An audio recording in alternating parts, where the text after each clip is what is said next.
भारत में प्रसिद्ध है? ऑप्शन ए तूरा, ऑप्शन बी चस्सा, ऑप्शन सी पुष्प, ऑप्शन डी मुर्रा। सही जवाब है दोस्तों ऑप्शन डी मुर्रा।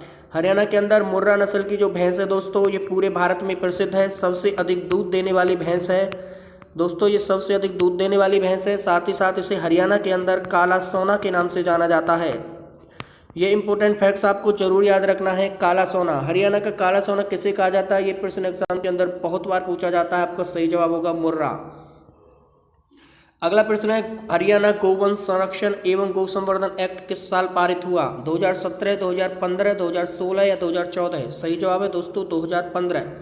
16 मार्च 2015 को हरियाणा विधानसभा से गौवंश संरक्षण एवं गौ संवर्धन एक्ट पारित किया गया। इस एक्ट के अनुसार हरियाणा के अंदर गौ हत्या और गौ मांस की बिक्री पर पूरी तरह से प्रतिबंध लगा दिया गया है। अगर किसी पर आरोप सिद्ध होते हैं तो इस अधिनियम के अनुसार उस पर मैक्सिमम 10 वर्ष की सजा और दोस्तों 1 लाख रुपए तक का जुर्माना हो सकता है। अगला प्रश्न है हरियाणा में भिवानी टेक्सटाइल मिल की स्थापना कब हुई थी? दोस्तों ऑप्शन ए है 1930, ऑप्शन बी 1933, 1937 या 1942? सही जवाब है दोस्तों ऑप्शन सी 1937। 1937 के अंदर भिवानी के अंदर टेक्सटाइल मिल की स्थापना हुई थी। भिवानी की बात की जाए तो भिवानी को हरियाणा का छोटा काशी भी कहा जाता है दोस्तों। छोटा काशी क्यों कहा जाता है? हरियाणा के अंदर सबसे अधिक मंदिर भिवानी के अंदर हैं। मंदिरों की अधिकता के कारण भिवानी को छोटा काशी कहा जाता है। जबकि दोस्तों नवग्रह कुंडों के कारण कैथल को हरियाणा का छोटी काशी कहा जाता है। ये दोनों प्रश्न आपको याद रखने एग्जाम के अंदर, कभी आपको कैथल मिलेगा, कभी भिवानी मिलेगा, पूछा जाएगा हरियाणा की छोटा काशी किसे कहा जाता है। कई बार पूछा जाता है मंदिरों की अधिकता के कारण छोटा काशी किसे कहा जाता है, तो आपको याद रखना है मंदिर सबसे ज़्यादा भिवानी के अंदर है। मंदिरों की अधिकता के कारण छोटा काशी भिवानी, नवग्रह कुंडों के कारण कैथल। अगला प्रश्न है दोस्तों यमुनानगर में यमुना गैस लिमिटेड की स्थापना कब की गई थी? सही जवाब है दोस्तों इस प्रश्न का 1973 के अंदर यमुनानगर के अंदर यमुना गैस लिमिटेड की स्थापना की गई। यमुनानगर की बात की जाए तो यमुनानगर से ही यमुना नदी हरियाणा के अंदर प्रवेश करती है दोस्तों। इसके अलावा यमुनानगर के अंदर कलेसर नेशनल पार्क और कलेसर वन्यजीव अभ्यारण्य भी है। अगला प्रश्न है दोस्तों सरस्वती शुगर मिल हरियाणा के किस जिले में स्थित है?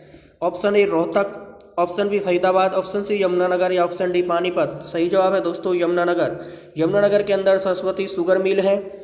इसके अलावा दोस्तों यमुनानगर के बनसंतौर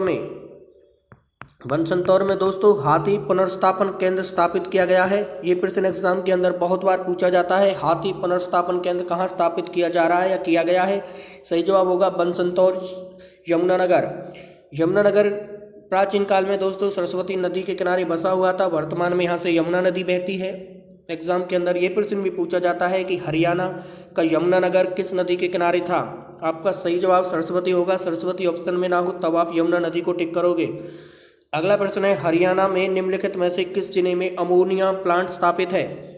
पानीपत, करनाल, गुरुग्राम या कैथल? सही जवाब है दोस्तों ऑप्शन ए पानीपत। पानीपत के अंदर अमोनिया गैस प्लांट है। पानीपत में ही हरियाणा की सबसे बड़ी तेल रिफाइनरी है। इसके अलावा दोस्तों पानीपत अपनी 3 प्रसिद्ध लड़ाइयों के लिए प्रसिद्ध है जो लड़ी गई थी 1526 में, 1556 में और 1761 के अंदर। हरियाणा के पानीपत में 3 ऐतिहासिक लड़ाइयाँ लड़ी गई थी, बहुत बार एग्जाम के अंदर पूछी जाती हैं। अगला प्रश्न है हरियाणा की कौन सी नहर दिल्ली में ओखला नामक स्थान से यमुना नदी से निकाली गई है? भागना नहर, पूर्वी यमुना नहर, गुड़गांव नहर या इनमें से कोई नहीं? सही जवाब है दोस्तों ऑप्शन सी गुड़गांव नहर। गुड़गांव नहर ओखला बैराज से निकाली गई है यमुना नदी से। अगला प्रश्न है हथनी कुंड बैराज परियोजना हरियाणा के किस जिले से संबंधित है? हथनी कुंड बैराज दोस्तों ये है आपका यमुनानगर से संबंधित है हथनी कुंड बैराज परियोजना। अगला प्रश्न है गुड़गांव के अतिरिक्त किस जिले में गुड़गांव नहर द्वारा सिंचाई की जाती है? पानीपत, कैथल, सोनीपत या फरीदाबाद? सही जवाब है दोस्तों ऑप्शन डी फरीदाबाद। फरीदाबाद की बात की जाए तो फरीदाबाद के अंदर ही दोस्तों बड़कल झील है। बड़कल झील दोस्तों बहुत बार एग्जाम के अंदर प्रश्न पूछा जाता है। बड़कल झील आपकी कहाँ है दोस्तों? फरीदाबाद के अंदर। फरीदाबाद के अंदर आपकी बड़कल झील है जिसका निर्माण 1947 में किया गया था। किस लिए किया गया था? सिंचाई कार्य हेतु। इसके अलावा दोस्तों फरीदाबाद के अंदर ही प्रसिद्ध सूरजकुंड का मेला लगता है जिसका 36वां संस्करण हाल ही में आयोजित किया जा रहा है। अगला प्रश्न है, हरियाणा सरकार द्वारा स्वतंत्रता सेनानियों को सम्मानित करने का निर्णय किस वर्ष लिया गया? 1980 में, 81 में, 85 में या 97 में? सही जवाब है ऑप्शन बी 1981 में। 1981 के अंदर हरियाणा में जो है स्वतंत्रता सेनानियों को सम्मानित करने का निर्णय लिया गया था। अगला प्रश्न है दोस्तों, हरियाणा में रैपिड मेट्रो की शुरुआत सर्वप्रथम किस शहर में हुई है? फरीदाबाद, सोनीपत, पानीपत या गुड़गांव? सही जवाब है दोस्तों ऑप्शन डी गुड़गांव। गुड़गांव के अंदर शुरुआत की गई है रैपिड मेट्रो की। इसके अलावा दोस्तों वैसी मेट्रो की बात की जाए तो वो भी सबसे पहले गुरुग्राम के ही अंदर चली थी।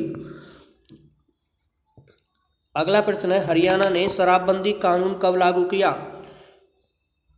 ऑप्शन ए 1 जुलाई 1996, ऑप्शन बी 1 मई 1997, 1 जून 1993 या 1 दिसंबर 1991? सही जवाब है दोस्तों 1 जुलाई 1996।